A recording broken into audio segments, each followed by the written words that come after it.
Hello students, welcome to my channel. तो आज मैं आप सभी को चैप्टर नंबर 3 मैट्रिसेस की एक्सरसाइज 3.3 का क्वेश्चन नंबर फर्स्ट करवाने जा रही हूं। हमें दिया है find the transpose of each of the following matrices. तो हमें ये मैट्रिसेस दे रखी हैं, इनका हमें ट्रांसपोज फाइंड आउट करके बताना है। ठीक है, तो ट्रांसपोज हम कैसे निकालते हैं? हम क्या करते हैं, रोज और कॉलम का आपस में इंटरचेंज करते हैं। ठीक है, यानी कि रोज को कॉलम बना देते हैं और कॉलम को रोज बना देते हैं। ठीक है, तो चलिए इन सभी मैट्रिसेस का ट्रांसपोज फाइंड आउट करते हैं।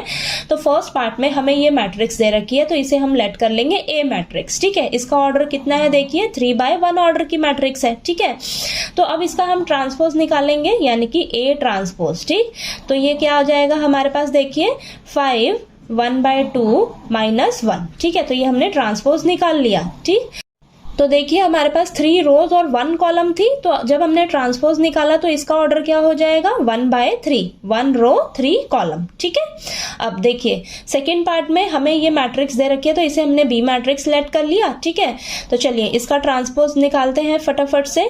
तो यहाँ पर देखिए ये आपके पास 1 और -1 ये रो वाइज है, तो इसको हम कॉलम वाइज लिख लेंगे। ठीक है, और ये देखिए सेकंड रो में आपके पास क्या है? 2 और 3, तो इसको आप कॉलम वाइज लिख लीजिए। ठीक है, तो ऑर्डर तो आपका सेम ही रहेगा, 2/2 ऑर्डर का है, तो ये भी आपकी 2/2 ऑर्डर का ही आएगा मैट्रिक्स। ठीक है, अब देखिए यहाँ पर थर्ड पार्ट में हमारे पास है ये मैट्रिक्स, इसको हमने सी मैट्रिक्स लेट कर लिया। ठीक है, और ये हमारे पास 3/3 ऑर्डर की मैट्रिक्स है, तो आपके पास जो ट्रांसपोज आएगा वो भी 3/3 ऑर्डर की ही मैट्रिक्स आएगी। ठीक है, तो चलिए अब इसका हम ट्रांसपोज फाइंड आउट करते हैं।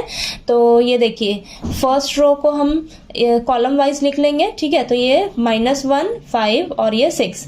अब ये सेकंड रो हमें दे रखी है, तो इसे सेकंड कॉलम में लिख लीजिए। तो ये देखिए √3 5 6। अब ये थर्ड रो दे रखी है हमें, तो इसे कॉलम वाइज लिख लीजिए 2 3 -1।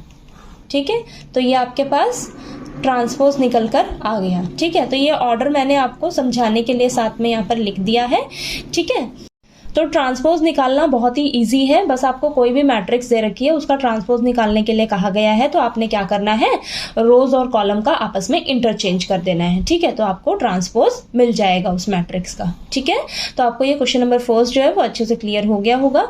कहीं कोई डाउट आए आपको तो प्लीज आप पूछिएगा, और अगर आपको मेरा वीडियो अच्छा लगे तो प्लीज वीडियो को लाइक कीजिए, शेयर कीजिए और ज्यादा से ज्यादा सब्सक्राइब कीजिएगा मेरे चैनल को। Thank you so much.